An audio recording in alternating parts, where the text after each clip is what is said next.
Sir, sir.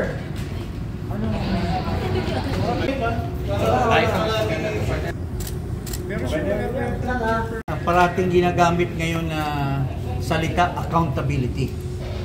So parating sinasabi ni Senator Risa Hontiveros, the Vice President should be accountable. But dapat naman kung may offenses ka rin, allegations of offenses, you are also accountable.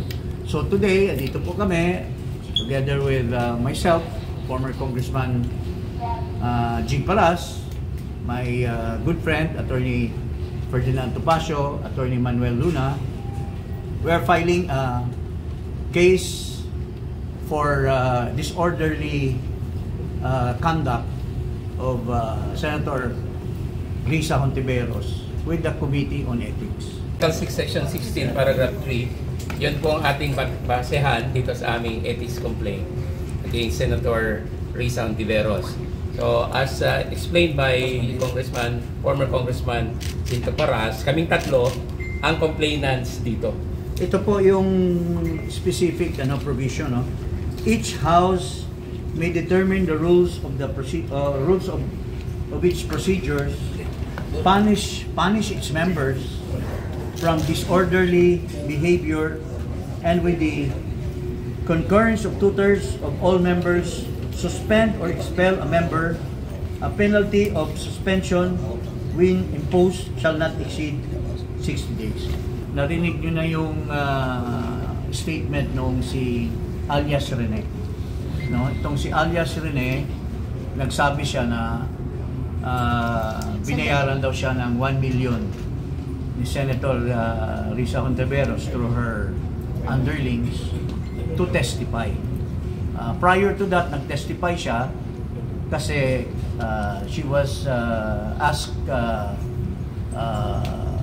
to testify with some consideration.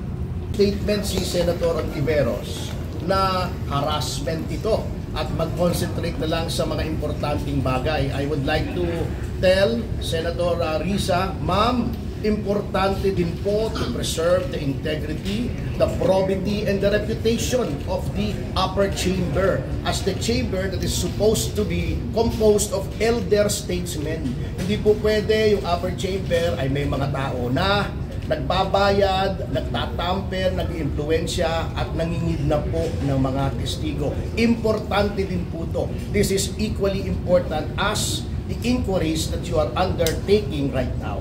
So huwag niyo po sabihin harassment po ito. Tugunan niyo na lang sapagkat may pruweba po kami. Tama naman si Hontiveros, this is nothing new. Kasi kaya lang, she has been getting away with so much for so long a time. Nag-umpisa pa partner, di ba yung kay Kian? Yes. Na kinuha niya yung mga witnesses, nagpatulong sa amin yung magulang para kunin yung mga minor na kinuha ni Senator Hontiveros. Pangalawa yung sa Farmally. Nag-testify, may affidavit yung mga witnesses sa Farmally na binayaran daw sila para mag-testify falsely against Farmally executives. Pangatlo, yun na ngang kay Murillo. So pattern na po ito eh. Someone has to tell her, stop, hindi na tama ito.